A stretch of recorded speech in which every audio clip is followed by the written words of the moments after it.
Welcome to the InfoWars Nightly News. I'm your host, Rob Dew, and today's date is May 8th, 2013, and it's Wednesday. And here's a look at what we have coming up tonight.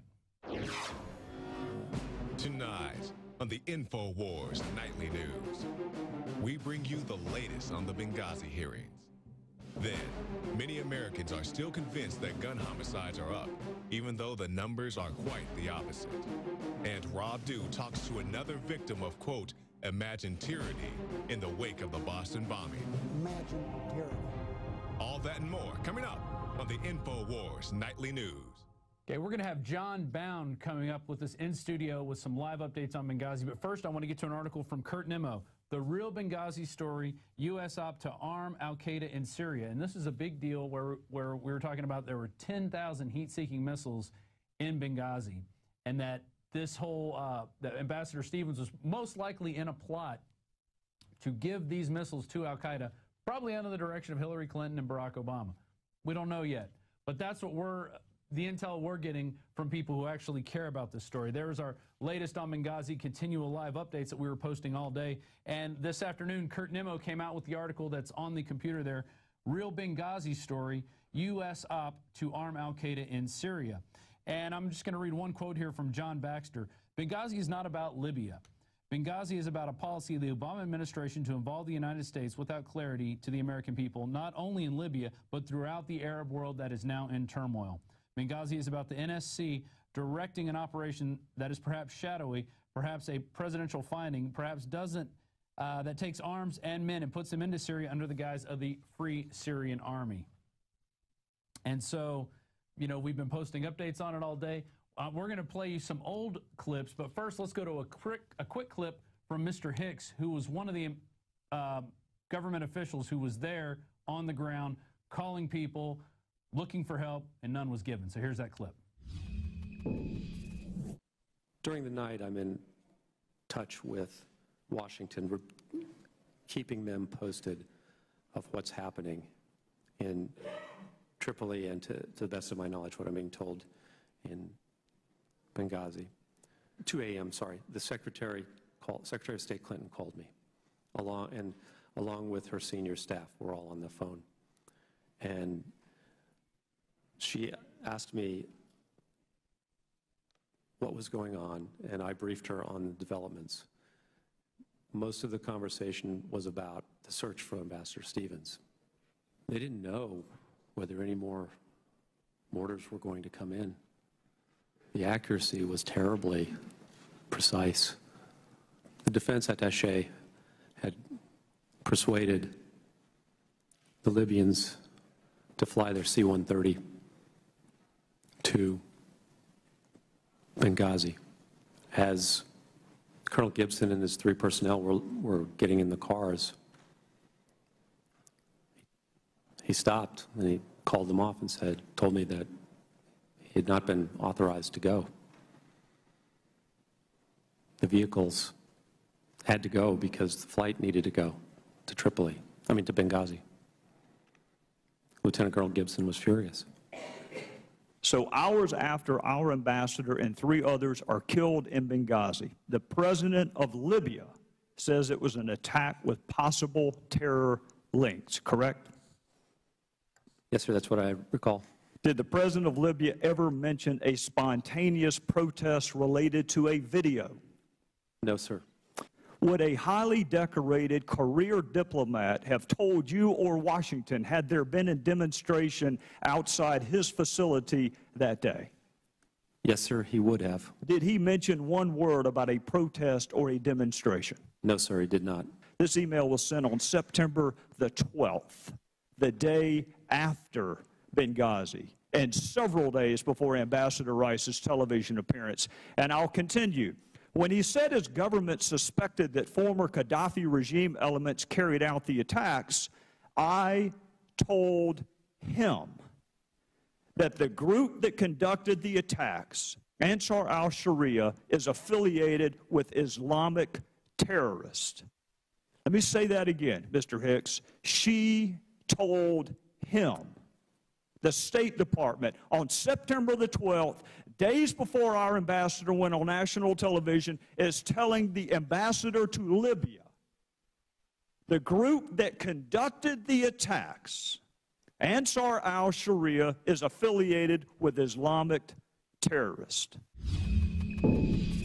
So there, Mr. Hicks, congressional testimony stating at 2 a.m. the night this attack was happening, he was on the phone with Hillary Clinton and her entire entourage. And for her to say she didn't know what was going on, totally disgraceful. We turn now to John Bound, who's been watching this all day, watching it unfold. What can you tell us, John? What's the latest? Now we have the fallout. And after the hearings, Daniel Issa, the representative there with the House committee that was interviewing Mr. Hicks and Mr. Thompson and Mr. Nordstrom, I believe I got his name right. Yeah, he spoke about the fact that Hillary Clinton is at the bottom of this. It does lead to Hillary Clinton. In his words, he said, "If Hillary Clinton is not responsible for the before, during, and after mistakes, it's somebody really close." And then the fallout that results from this is going to be the Republicans against the Democrats, one side trying to push it on the other, and also the total mainstream media whitewash. A minor gang turf war is what we're going to see erupt out of this. And we're never going to get to the real issue, which is where are these 10,000 heat-seeking missiles? Well, and this all resulted from the interview that Hicks did with Face the Nation only, a few months ago, or a few weeks ago, and then it just blew up into the hearings that we're seeing right now. Right. So, yeah, the whistleblowers started coming forward. And that's the next thing is that John Bolton today in the Washington Times was saying that he believes that there are going to be a lot more witnesses that come out, people that are involved with the ARB. They keep mentioning the ARB during the hearings. That's the Accountability Review Board, which basically kind of gave two different sides of the story. They said, yeah, we did recommend that they don't have security, and then they had other testimony where they said that they didn't.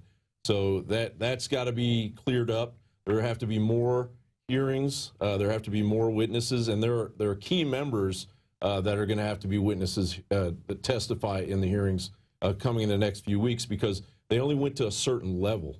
Yeah. They only went to as high up. They didn't interview Patrick Kennedy enough. And so now we're going to see these higher-ups, these key members that need to be interviewed. Patrick Kennedy, he was one of the key people that told us that the underwear bomber was led on the plane because their agency was asked by another agency not to revoke his visa. Very interesting, isn't it? Yeah, it is. It all ties together. And what I also think is most interesting is that when we went to CNN, went to Fox, it was nothing about Benghazi. It was like they had shut it off. I guess Fox covered it for a little while. CNN turned it off. MSNBC turned it off. They didn't want these hearings going out to their audience. They want to keep their people in the dark because, congressional testimony, that could be damning. We could have something that would come out that would make, the president embarrassed or something. Well, this is Watergate 2.0. This is huge. This is a huge story to anybody that's paying attention and cares about our country. And, they're going to completely whitewash. The mainstream media is going to whitewash everything. We're going to hear about some girl that shot her boyfriend and the girl's locked up there in Cleveland. Right. That's what we're going to hear about. Yeah. We're not going to hear about the complete destruction of the core of our American democracy. The arming of Al-Qaeda with these missiles. Which leads to the arming of Al-Qaeda. That is just it. And then we're going to have these attacks over and over again. They're going to say, well, we got to go in and stop Al-Qaeda in this country, and now in this country, now in this country, when we gave them the damn missiles. Well, and what stinks to high heaven is the fact that the NATO and the United Nations are completely involved in this. And they were the ones, what looks like, they were the ones saying, no, stand down. Right. He was asking a general to come and help. The general told that security detail to stand down. There was other AFRICOM.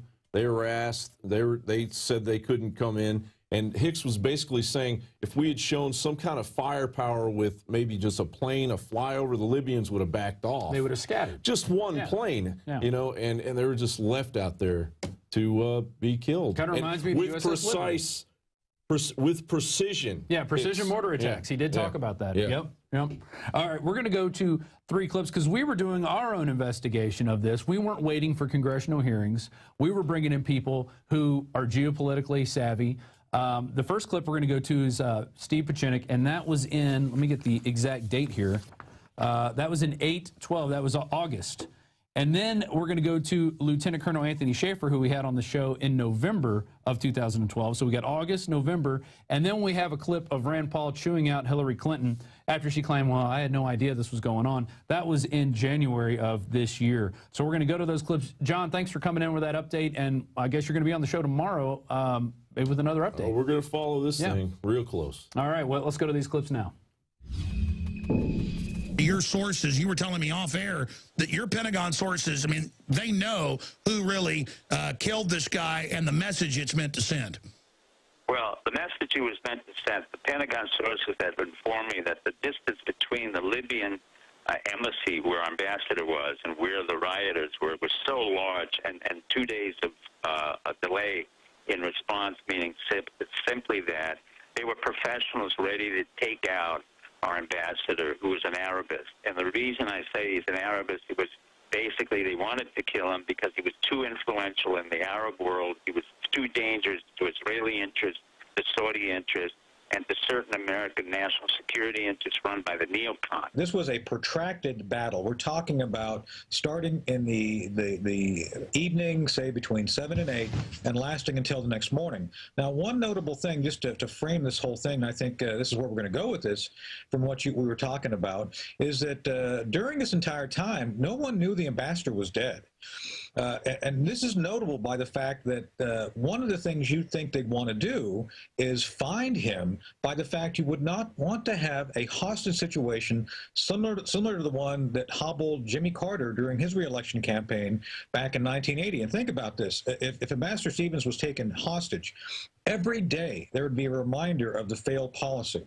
So therefore, you have to wonder, why didn't the recovery of the ambassador take front and center from the moment that he went missing? And it's notable that there's been no mention of that by any outlet, how they wanted to go after him. So with that said, it's very clear now that within the context of the event of 11 September of this year, of 2012, it was very clear from the moment, I'd say about 4 p.m. after Ambassador Stevens met with his last visitor of the day, which apparently was the Turkish representative. That's notable. Turkey is partnering with us right now in a covert action to help do two things: increasing level of intelligence we're aware of by using the Turkish intelligence assets on the ground in Syria, and by actually working with us to quote-unquote arm the friendly rebels, whoever they are. Thank you for appearing, Secretary Clinton, and I'm glad to see your health is improving. I'm glad that you're accepting responsibility. I think that ultimately with your leaving, you accept the culpability for the worst tragedy since 9/11, and I really mean that. Had I been president at the time, and I found that you did not read the cables from Benghazi, you did not read the cables from Ambassador Stevens, I would have relieved you of your post. I think it's inexcusable. So there you go. The story that we're hearing from the mainstream media is not the story we're hearing from the people we're interviewing, the insiders, the people who've been in messes like this, who've even done things like this. In Pachenik's case, he's been in some interesting dealings in his life.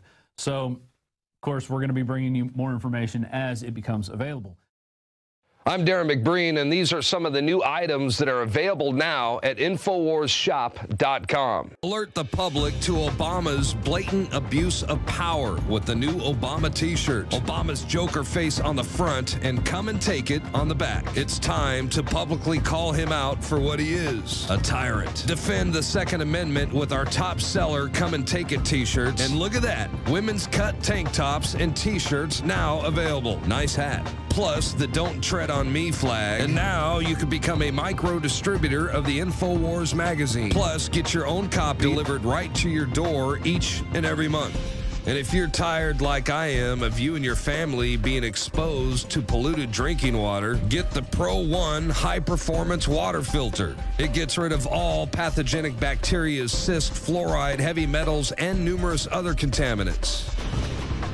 So join the revolution at InfoWarsShop.com.